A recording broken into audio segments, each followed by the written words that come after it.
Hello, everyone. My name is Brandon Jackson, and I'm going to be covering Chapter 7 of our textbook, Guilt by Association. So, just giving kind of an overview of the chapter. Again, like many of our chapters, this was a pretty dense chapter, so I just want to hit some of the highlights that I found really interesting from the chapter and then share an article that I was able to find that relates to some standardized testing that y'all will see in the Dropbox. But following World War II, American higher education enjoyed probably about a quarter of a century of support, marked by what they termed the three P's: prosperity, prestige, and popularity. This had become to known the golden age by journalists and college administrators. And colleges during this time became a major focus of attention in the formulation of public policies at both the state and federal levels, and the shape of American higher education was altered in kind of two ways. The book talked about how it was broadening. If you think about it as a pyramid, it was broadening at the base. There was really an effort to expand and extend access to more people and make it accessible to the masses. And then also it was deepening, particularly at the top, as you see the expansion of graduate programs, PhDs, and new kind of degree in academic studies. So great expansion, both deepening and broadening of the base. During this period, the so-called research universities emerged as a powerful new entity that earned international respect for American scholarship, as well as public junior colleges, later to be kind of known as community colleges, flourished as a new, distinctly American institution.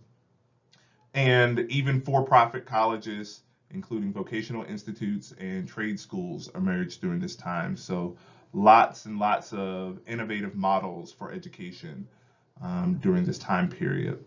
This was all happening while traditional colleges continued to grow and gain prestige.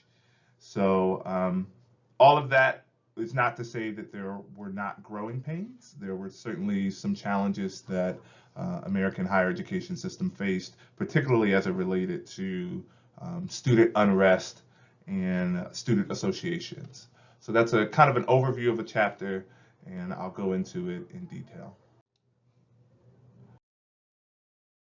So the first thing we'll talk about is enrollment growth. And as with all of our previous chapters, enrollment growth, enrollment continued to grow. Colleges became the major focus of attention for public policies at both the state and federal levels because of the recognition by government agencies and even the public. There were a lot of partnerships between the government and higher education and public foundations in higher education, and this was really stemming off the fact that a lot of these partnerships were very successful during the war. And so they wanted to continue these partnerships and figure out kind of new ways of doing things during peacetime. So colleges had gained state and government support and commitment to expand research and access to institutions. And even private corporations and foundations also saw the benefit in investing in colleges, encouraging them to take on new business tasks. And you can see that in 1939, 1940, there were estimated to be just under 1.5 million students enrolled in higher education. You'll see that that kind of ballooned, that by 1970, there were 7.9 million. That number obviously growing exponentially during the era. So during World War II, student enrollment dipped substantially as a result of the military draft, and some schools, such as Harvard, even considered a moratorium on programs since students and professors were down. But after 1945, enrollment ballooned, going from 2.7 million, an increase of about 80% in one decade, and then going all the way up to 7.9 million by 1970. So at each of these institutions, Um, Expansion was really the name of the game, and they were struggling to build new buildings and new facilities. And oftentimes, you would see these kind of huts. Um, you would see these as a staple of colleges throughout the era. That this was a sign that they were growing, trying to meet the needs of new and higher student enrollments. Next, we'll talk about the GI Bill and how that expanded accommodation and access. And really, American colleges and universities became the unwitting partners in post-war federal policies. It was almost like an accident or an afterthought. According to the book, President FDR and Congress knew that they needed a plan to convert wartime production into a peacetime economy and avert the strife that happened after World War I when vets came home to no jobs. The book talked about a situation where after World War I, vets protested by setting up tents and shacks right outside of the White House and on the National Monument. And the area that they protested on became known as Hooverville, as these camps near the White House were set up during the Great Depression. So FDR really wanted to do something differently and be a bit more intentional about the vets that were coming home. So the origins of the GI Bill come from the Public Law 346, the Servicemen's Readjustment Act, and it focused on stalling the reentry of soldiers and vets into the labor market because the government knew that it would take time for factories to switch from tank production and wartime production to peacetime production like automobiles. It would take time for that switch to happen, and in the meantime, they would have a lot of workers that wouldn't have jobs. So they offered returning vets the opportunity to go to college.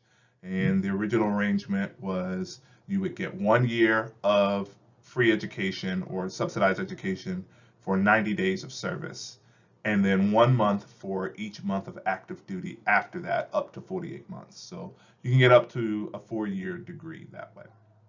Tuition, fees, books, and supplies up to $500 a year would be paid to the college at a time when most colleges were charging about $300 for tuition. They would also receive, the vets would also receive about $50 a month if you were single, and then $75 a month if you were married, which was a good amount of money back then. So, two unique aspects of the GI Bill was that it was one of the first entitlements, meaning that every soldier was entitled to the benefits with no first come, first serve cap or anything like that. Everyone who was eligible got the benefit. So that was a challenge because you don't know how many people are actually going to sign up for this. You know that you may have, 16 million vets eligible for it, but you don't know how many are actually going to sign up for it. So you don't know how to contain spending if you don't have any caps. But this is one of the first entitlements. The second thing that was distinctive about this was that it was portable. So it could be used at any eligible college, whether it was Harvard, the University of Illinois, junior college, trade schools, graduate schools, medical schools, as long as the college was considered an eligible college, then the student could use it there and they can transfer. So you can start in one college and then move on to another. Originally, veterans really didn't want those benefits. They were ideally looking for jobs when they came back, and they were preferring to go back into the workforce or labor market rather than go into higher education. And even colleges really opposed a lot of these efforts. They really wanted to continue focusing on traditional students. And after the war, they wanted to go back to business as usual. And because of that, early projections in 1944, when the bill was passed, was that it would maybe only 8 to 10% of vets would take advantage of the services. But that was pretty far off. Actually, about 5 years in, by 1950, 2 million of the 14 million eligible vets were taking part of the program, costing the government about $5.5 billion, which in 2000 dollars would be about 48 billion. So that was almost double what they thought.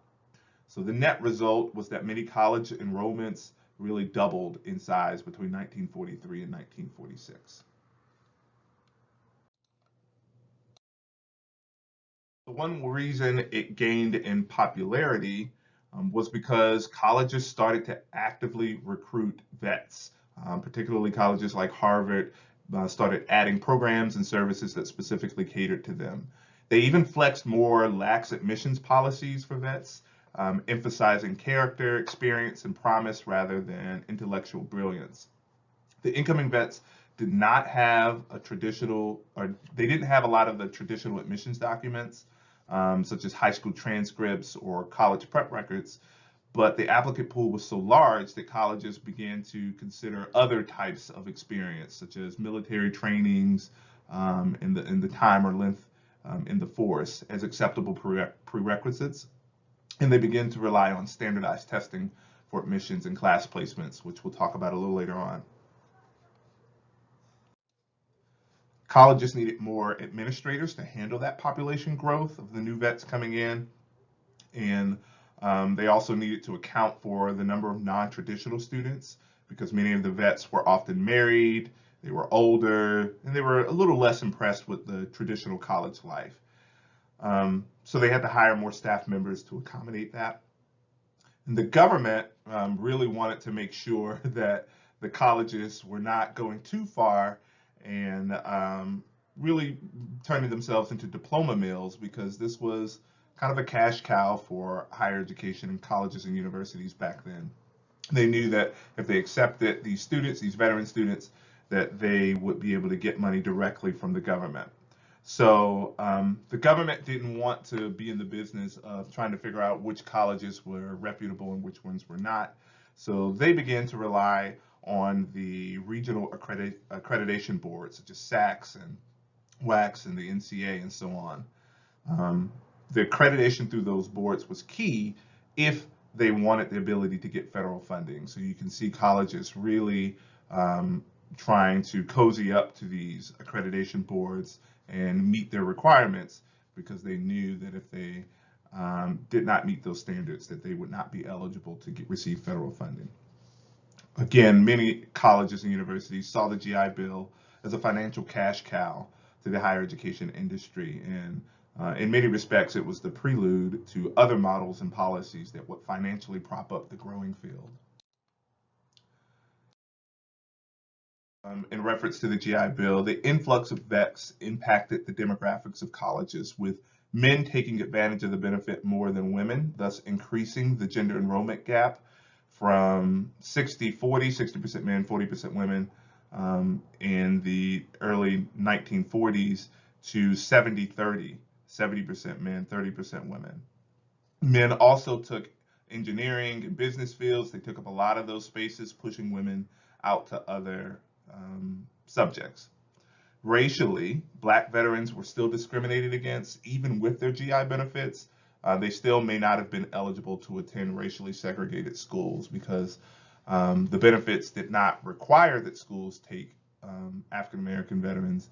So the schools that did not, particularly many schools in the South that didn't admit or had very strict admissions policies, they continued those. Again, having a lot of those veterans really rely on the HBCUs for support. So expanding access and affordability. In 1946, President Truman established a commission on higher education, which was a 28-member group charged to see if sound future policy ought to include an array of programs that would increase college choices and affordability for the next generation of American citizens coming through the primary and secondary education pipeline. This was the first time that a US president inquired about nationwide education issues, since typically the 10th Amendment really left education to the states. This is the first time that the federal government was kind of taking an interest in the education of the nation. So that was an interesting rationale, and it was really set up on the presumption that education was integral to the national interest, including its international and social roles, as well as even defense.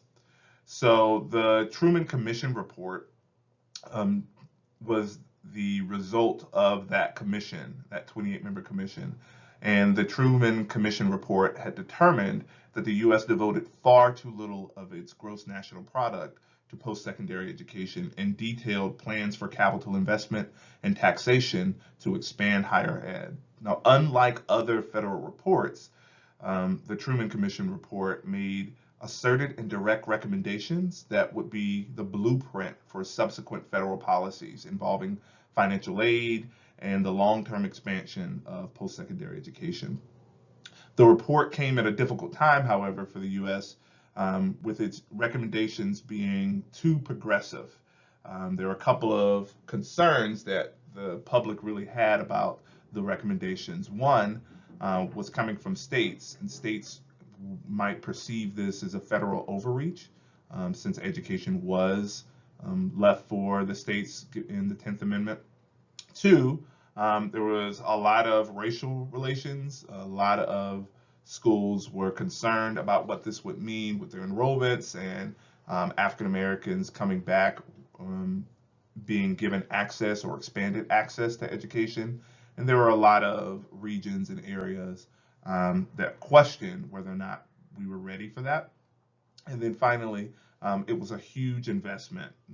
The commission report really was estimating that it would cost in the millions of dollars in order to fund some of the efforts and initiatives proposed in the report, which was a big financial investment, particularly after a war. So some of the initiatives and some of the recommendations that were listed in the Truman report were kind of tabled, with certain pieces of it being pulled from in JFK's New Frontier and Lyndon B. Johnson's Great Society for Civil Rights Initiatives. So, big science as the best science. Vannevar Bush's 1945 report, Science, the Endless Frontier, was a pivotal report that really talked about how the U.S. should focus on scientific inquiry instead of some of the prior era's focuses on expansion globally or geographic expansion. It was saying that, hey, we should really be investing into science and technology. And it pushed for the creation of the National Science Foundation. And it wanted the federal government to provide grants to research universities to conduct government research. Vannevar Bush fed into a popular American complaint at the time, which was that the U.S. had lost its pioneering edge, and that instead of focusing on geography, we really should be focusing on that scientific inquiry because it was an endless frontier. It was boundless. Bush's model really pushed for what we see a little bit of remnants today with these large research universities that are funded, that are conducting government research projects. They're funded by the federal government. And we still see some of that today at these large research universities. This is really the genesis of the big research universities, where specific universities continually won bids. They won a lot of these federal bids and had huge government research contracts, which really kind of propped up a lot of their initiatives and efforts. Given that, the government became a major contractor to these big science universities through government departments such as the National Science Foundation, the National Institute of Health, the Department of Defense, the Department of Energy, the Department of Agriculture, Transportation. All of them increasingly issued requests for proposals for academic experts to compete for these research assignments. And schools like Stanford, MIT, Caltech, Johns Hopkins, and Berkeley were all well poised to compete for these research requests, and oftentimes those were the schools that would win them. Medical research also expanded greatly as schools like Johns Hopkins, when they would win these research projects, it would benefit their students because medical students were learning cutting edge medical information, since the professors were on one end advancing medical knowledge through their research and teaching those medical advancements to their students. So their students are not learning antiquated material. They are on the cutting edge of research and passing that along to the next generation of medical students. So this connection between government interest and academic institutions grew stronger as academic departments realized that their futures and reputations would forever be linked to the bankroll of the federal government. This connection meant that external federal agency had the power to alter campus governance and institutional mission, including essential tenets of academic freedom.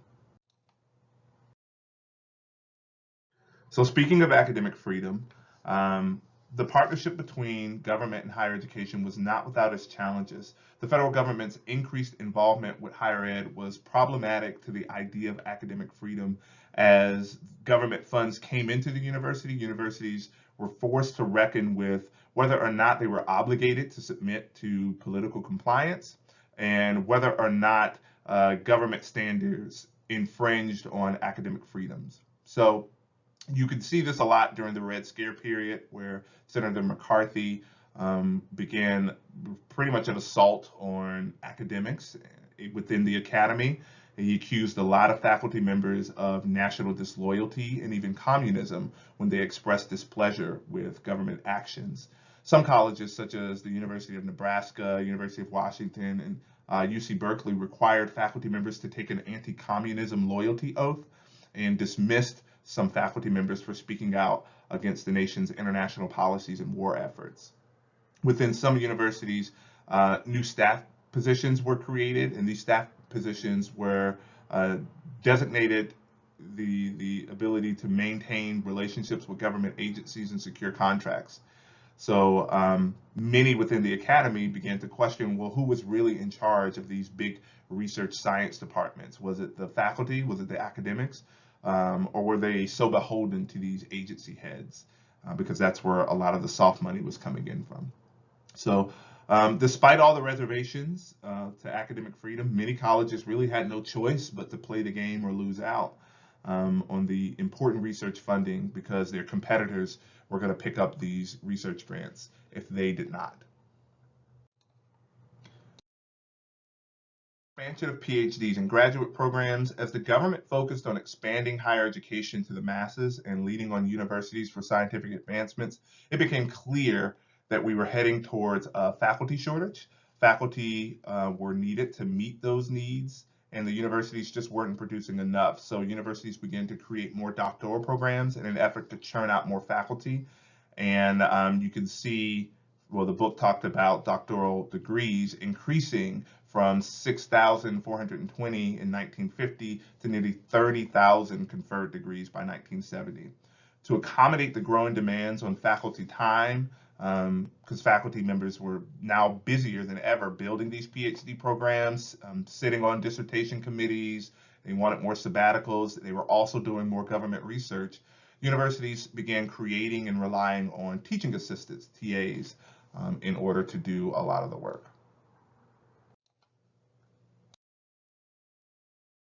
So undergraduates in campus life. Campus life at that time, particularly in the 1950s, campus life was looked at positively by the public and really all external agencies, governments, the state and federal governments and businesses. It was characterized by these kind of archetypes, Joe College and Betty Coed.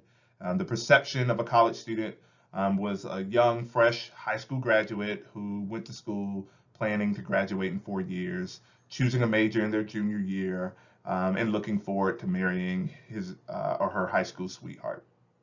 So there was still a huge emphasis on fraternities and sororities and athletics, but that characterization was not quite accurate given what we talked about at the beginning, which was the expansion of junior colleges and commuter students. And it also didn't take into account the high attrition rates of college students within the freshman and sophomore years.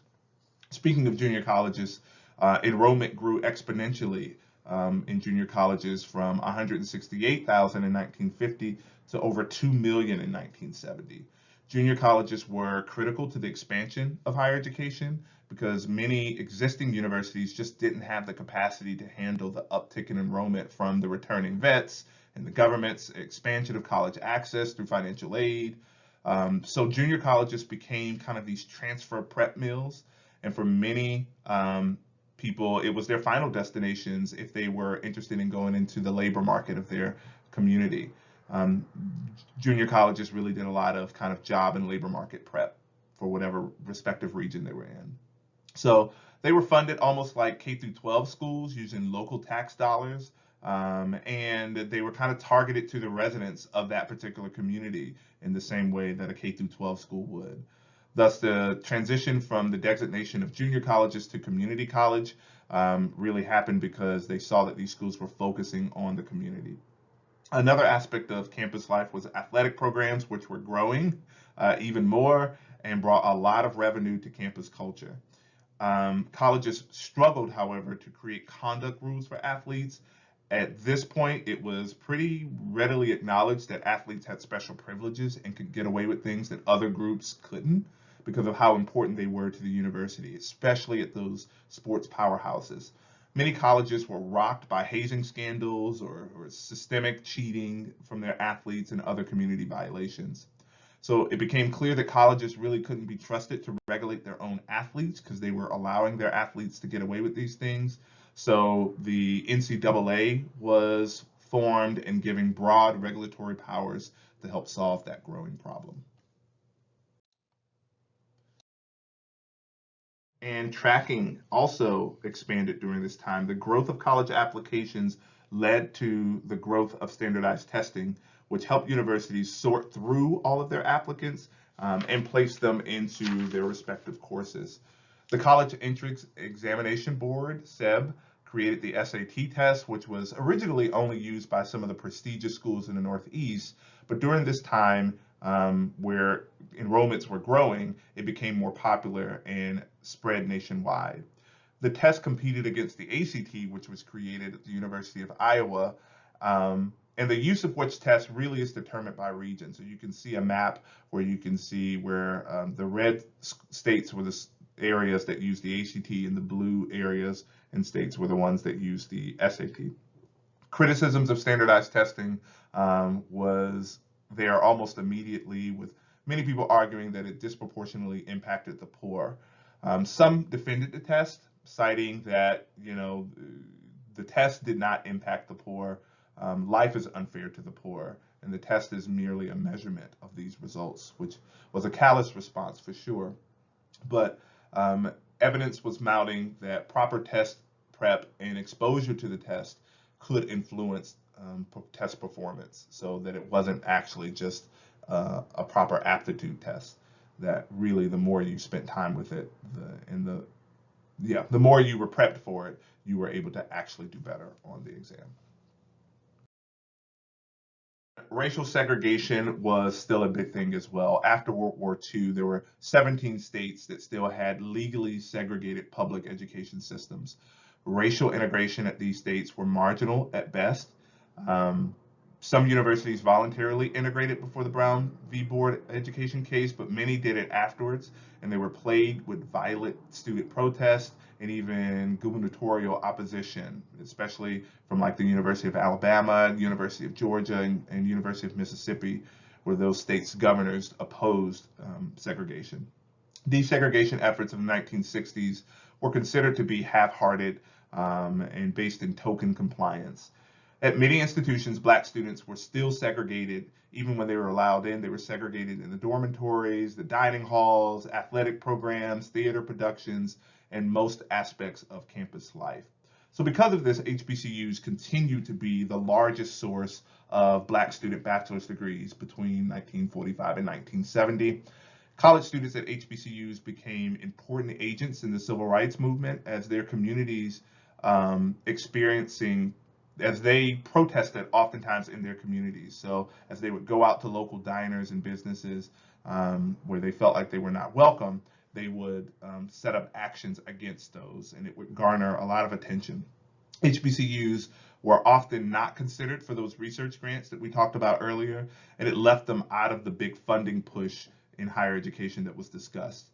Because of that, HBCU faculty were often overworked and underpaid compared to their white counterparts.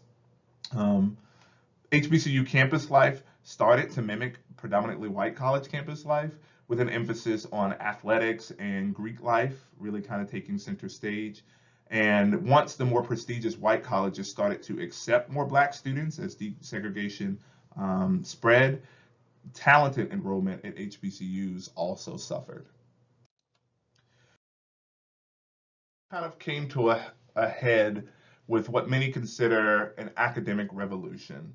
Higher ed in the mid 1960s became characterized by conflict and contradictions.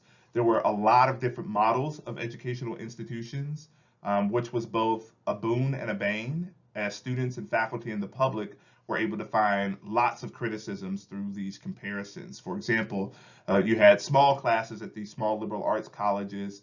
Then you had junior colleges that were more open access and quicker, giving people quicker degrees than the four-year schools. Then you had the mega research universities that had huge classes, but also connections to government and private sector and corporations. And when you look at all of these different schools in comparison, they all had their flaws. The large universities criticize, or people at the large universities criticize the small liberal arts. The small liberal arts criticize the junior colleges. The junior colleges criticize the large universities. And it really just created a distasteful perception of college as a whole. Students also gained more power as they started to organize and create student associations that really became strong forces for college administrators to deal with. The student associations in California, for example, flexed their power in staff salaries. They really would control what staff salaries were. They would connect with local housing areas and set rules for ordinances and rent prices, and even government research projects and other institutional actions. The students would write propositions against or do physical actions. Students would sabotage, boycott, or violently disrupt campus research and other institutional measures. And in some cases, students would clash with law enforcement and even the National Guard, leading to a couple of cases where students were shot. A lot of this also was connected to the growing anti-war sentiment, which spread quickly as the U.S. entered another international conflict in Vietnam, and these actions continued to sour the public's perceptions of college students. State governments became disappointed at how college administrators were not able to control their campuses and lost interest in maintaining those high levels of funding that they saw in the early 1950s. Federal agencies also started to take those research projects elsewhere, leaving universities scrambling for the soft money that they had come to rely on. Their image was being tarnished in all directions. External groups, federal agencies, state legislators, current students, alumni, the public, they were all disillusioned with the tumultuous state of college campuses. And it became pretty clear that many universities during this era really had no missions to ground their students or to ground expectations to. The main thing that colleges is centered around was the advancing of knowledge, but it really didn't go any further than that and say knowledge to whom or for what purpose. It was too nebulous for anyone to have any set identity as to what a particular college was doing or why. That was kind of an overview of the chapter. I left some questions for us to consider. In this chapter, we started to see the federal government see higher education as crucial to social investment, thus pouring more resources into the field through grants and tuition support. So colleges and universities took advantage of that money while the government took advantage of the influence. And so the question that I have is, did the increase in federal involvement ultimately help or hurt higher education? Another question that you can consider is, during this era, standardized testing, such as the SAT and ACT test, designed to help institutions manage enrollment and retention, grew popular. What were the pros and cons of standardized testing in higher education? So I look forward to seeing your responses.